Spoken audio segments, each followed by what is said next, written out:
Hi everybody, I'm Janine Wright. I'm the editor of Greenhouse Grower Magazine, and I am here today with Steve Ronyak. He is the CEO of Riverbend Nurseries in Virginia.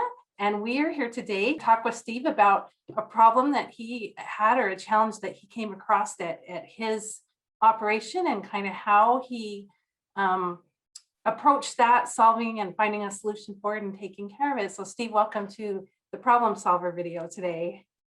Well, hey, Janine, thanks for having me. So I'm going to talk about one of the biggest challenges we all face from time to time, which is change and change management.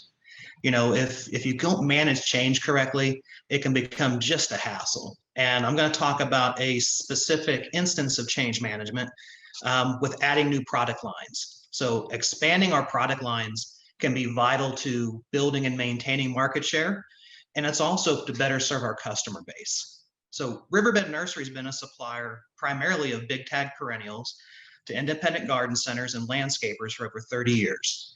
When I joined the company 3 seasons ago, one of my focuses was on crops that we could add into our current lines. And I identified adding seasonal color because we have some distinct climatic advantages due to our altitude and our location.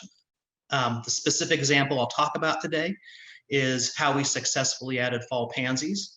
Fall pansies can be a difficult crop to grow because we're trying to make them grow during the dog days of summer.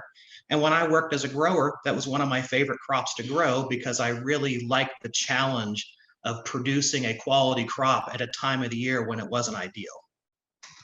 When I first posed the idea of adding fall pansies into our line, I got pushback from both my sales and my operations team. And I was really surprised by that. So the first thing I did was I tried to figure out what that disconnect was. And what I found was that in the past, there were times when sales would sell the crop, but the quality wasn't quite where it was. So then the growing team would work really hard on the quality. And then the next year, the quality would be there, but the sales weren't there because there wasn't a whole lot of confidence in the quality, and we hadn't built the customer base. So you know, you have to deal with those type of disconnects to really be successful when you're looking to make a change in an organization. So once we got to kind of the root of that issue, we then discussed that disconnect individually and as a group. I explained why it was important from a company perspective and what it could potentially mean. And then, you know, we kind of worked together to build that buy-in, because without that buy-in, it's very hard to make those changes a success. We then critically looked at our growing practices as well as our sales strategy. It's always hard to look at these things critically, but if you don't do that, you're going to always run the risk of not having it succeed. I then personally made the draft plan, asked for feedback from everybody.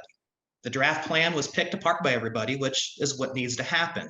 And we then incorporated that necessary feedback from the other stakeholders in the process. Once we were able to agree to a plan, we agreed to accountabilities, and then we worked together to execute the plan. In that first year, we were very successful. We found growing practices for producing consistent quality and a customer base for our product. There were bumps along the way too. It wasn't perfect by any means. We found opportunities to make changes to kind of the pot sizes we were doing to better serve our customer base. We also found we can make some adjustments to our crop time to reduce the amount of fungicide we needed to grow the crop. Heck, we even found a customer who only paid for 70% of the product because they went through a structured bankruptcy, which was always fun. They shall remain nameless. So let me conclude with talking about my steps for change management, and I actually wrote them down to make it a little bit easier. So first of all, explain what you want to do and why you want to make that change. Why is that change important? Identify and understand the roadblocks to success, or in this case, the roadblocks to change. Make a plan to incorporate the feedback from others. I'm only one person. I only know what I know, but if I know what I know and combine it with what you know, it increases the probability of our success. Identify who is accountable and what they're accountable for. Define success. In this specific case, success was producing a quality crop for the correct sales window, selling enough of the crop to cover, costs, and to build a customer base for the future.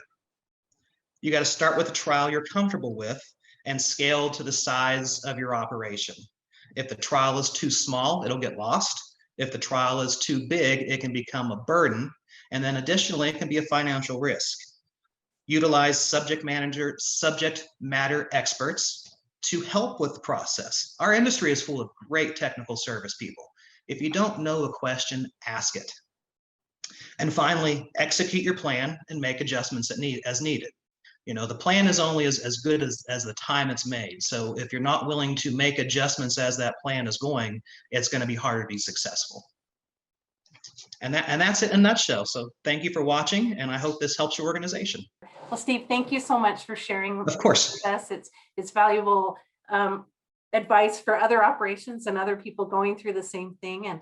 And we will be sure to check back each week, because we'll be doing more of the problem solver videos with the CEOs, and definitely through May and maybe beyond as we get people on board with doing it. I think it's a valuable thing for everybody to learn from each other, the things that the growers are going through and how they're handling them. So thanks so much, Steve, for being with us today.